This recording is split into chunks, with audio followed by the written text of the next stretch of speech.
दोस्तों, कल मैं बेंगलुरु से दिल्ली आई हूँ और मेरी फ़्लाइट टर्मिनल 1 में लैंड की थी। और जब मैं टर्मिनल 1 से बाहर निकली तो वहाँ जो भी मैंने देखा लाइव, वो मैं आप सबके साथ शेयर कर रही हूँ कि वहाँ टर्मिनल 1 के बाहर क्या क्या हो रहा है, टैक्सी और कैब वाले क्या क्या कर रहे हैं वहाँ पे।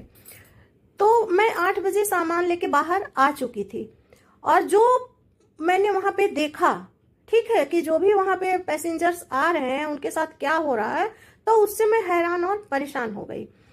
तो हो क्या रहा है, वहाँ पे ओला पॉइंट है और एक साइड उबर पॉइंट है, ठीक है।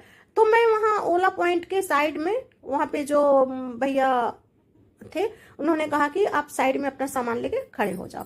तो मैं वहीं पे खड़ा हो गई, क्योंकि एक से तो काम चलता नहीं है, बुकिंग तो सबकी देखनी पड़ती है कि कौन चलेगा। आ जाए जितनी जल्दी उतनी जल्दी हम सामान लेके चले जाएं अपने घर।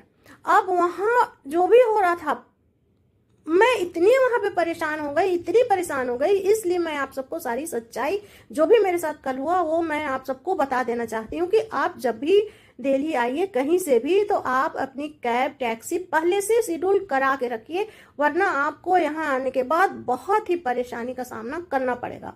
तो मेरे साथ जो हुआ, साथ में मेरे हस्बैंड थे, ऑब्वियसली वो बुकिंग करा रहे थे। अब क्या हो रहा है, बारिश कल दिल्ली में हुई थी, ठीक है, बट शाम के बाद बारिश रुक चुकी थी। अब बुकिंग करा रहे, कोई भी कैब बुक हो नहीं रही है, ना ओला ना उबर ना रैपिडो की, ठीक है। ओला उबर वाले तो बहुत ज्यादा, मतलब पता नहीं क्या कर रहे हैं, उनकी कितनी समझ है क्या है मुझे नहीं पता है। अच्छा, बुकिंग वो ले रहे हैं, ठीक है ना, बट क्या कर रहे हैं, कैंसिल कर दे रहे हैं। अच्छा, कैंसिल कर दे रहे हैं ये अलग बात है, आपको जाना नहीं है, चलिए ठीक है। बुकिंग ले रहे हैं और फिर क्या करें, कॉल कर रहे हैं, ये पूछ रहे हैं कि आप मुझे ये देख के बताइए कि फेयर ऐप में कितना बता रहा है, ठीक है। जब हम उन्हें बता रहे हैं कि ऐप में इतना फेयर बता रहा है, तो कह रहे हैं हमें तो इतने में जाना नहीं है, हमें और पैसे चाहिए। अब बताइए कि और पैसे किस बात के चाहिए आपको, ठीक है।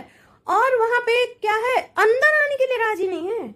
वो क्या कह रहे, आप सामान लेके बाहर आ जाइए मेरे पास, मैं इधर बाहर में खड़ा हूं। अब आप कितनी दूर में खड़े हो भाई, हमें क्या पता है। अब मैं अपना सामान लेके खड़ी हूं कि बाहर से कोई भी इंसान आता है तो सामान उसके पास होता है। अब सामान लेके मैं कहाँ जाऊं, मैं कि नहीं भैया आपको आना पड़ेगा, नहीं मैं तो नहीं आ रहा हूँ, कह के कैंसिल कैंसिल कैंसिल। कितनी देर, पता है मैं वहां पे इतनी देर खड़ी रही, 1.5 घंटे मैं वहां पे खड़ी रही।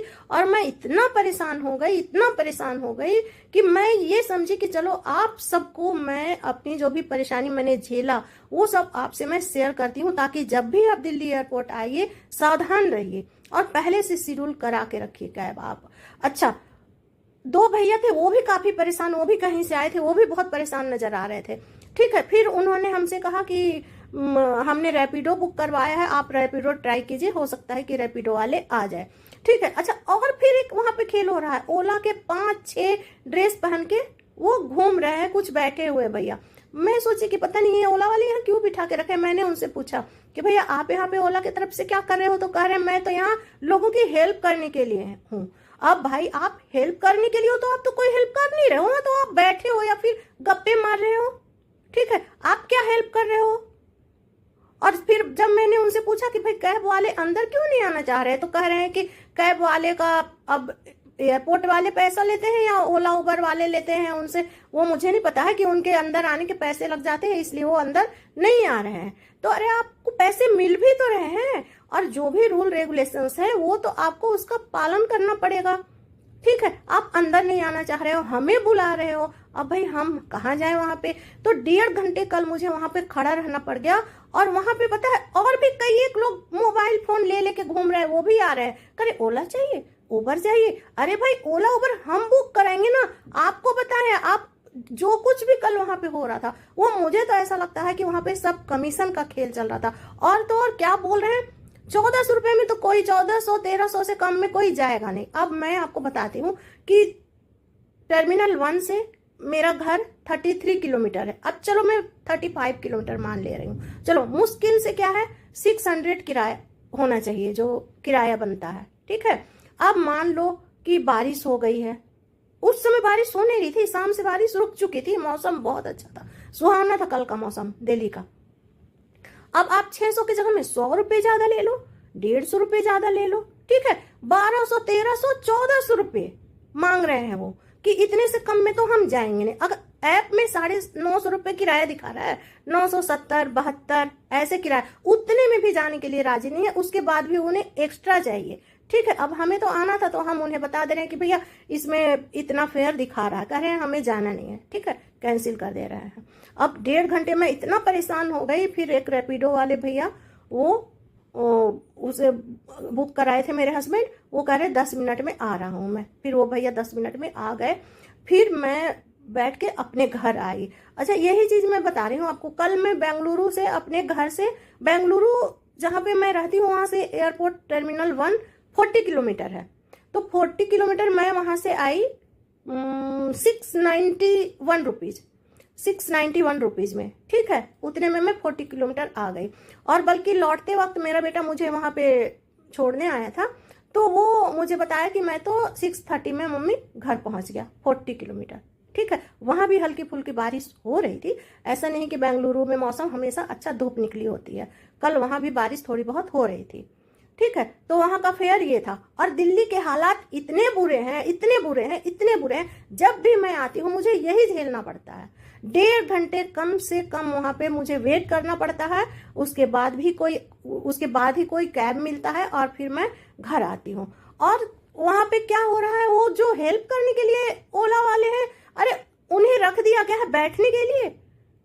और ये जो इतने स्टार्टअप करके ओला, उबर और ये रैपिडो और पता नहीं कौन कौन नमा यात्री और ये सारे जो कर रखा है आपने, ये सब सारे नमा यात्री तो चलो उसका मैं नाम नहीं लेना चाहती हूँ, वो तो खैर गवर्नमेंट ने शुरू किया है।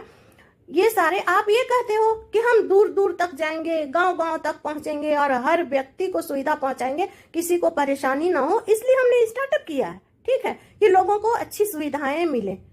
अरे तो आप स्टार्टअप किए हो तो आप उसे ठीक से रेगुलेट भी करो ना। आप ये क्या, अब रेनिंग चार्ज लगा रहे हैं आप, ठीक है, रेन हो रहा है, ठीक है, चलो उससे आप रेन का चार्ज लगाइए, आप रेन हो रहा है, बट तब तो नहीं हो रहा था ना, तब बारिश नहीं हो रही थी, आप उसमें फेयर बढ़ा देते हो। तो ये कैसी सुविधा आप दे रहे हो? और फिर दुगना किराया, दुगने से भी ज्यादा किराया, तो भाई हर कोई अफोर्ड नहीं कर सकता है ना। और अफोर्ड करे भी क्यों, नाजायज और कानून, जो नाजायज चीजें हैं उनका विरोध तो करना चाहिए ना। नाजायज क्यों हम करें ऐसा, मतलब जो गलत कर रहे हैं उसे भी हम एक्सेप्ट करें, हमारे साथ कोई गलत कर रहा है तो उसके विरुद्ध आवाज तो उठानी पड़ती है ना। तो आप ये जो ओला, उबर, रैपिडो, ये सब से मैं अपील करना चाहती हूँ, मेरी रिक्वेस्ट है कि आप इन चीजों का ध्यान रखिए। आप चार्ज लीजिए, आप क्या चार्ज लेते हैं, कितना अपने ड्राइवर्स को देते हैं, मुझे नहीं पता है और ना मैं उसे जानना चाहती हूँ, बट आप सुविधाएं दीजिए ना रीजनेबल रेट में। तो आपने जो सुविधा मुहैया कराया है हमें, उसमें आप ऐसा कुछ कीजिए ना कि हमें ठगा हुआ सा महसूस ना हो, सही समय पे सही मूल्य देकर और उसका सही लाभ हम उठा सके, ऐसा कुछ कीजिए। आप सबसे विनती है हमारी। और आप सभी व्यूअर से मेरा अनुरोध है कि मेरे इस वीडियो को ज्यादा से ज्यादा शेयर कीजिए, ताकि ये सिर्फ मेरी आवाज बनकर न रह जाए, ये हम सबकी आवाज बने। इसे वहां तक पहुंचाइए जहां तक इसे पहुंचना चाहिए, हर व्यक्ति इन चीजों को समझ सके और इसका लाभ उठा सके। धन्यवाद।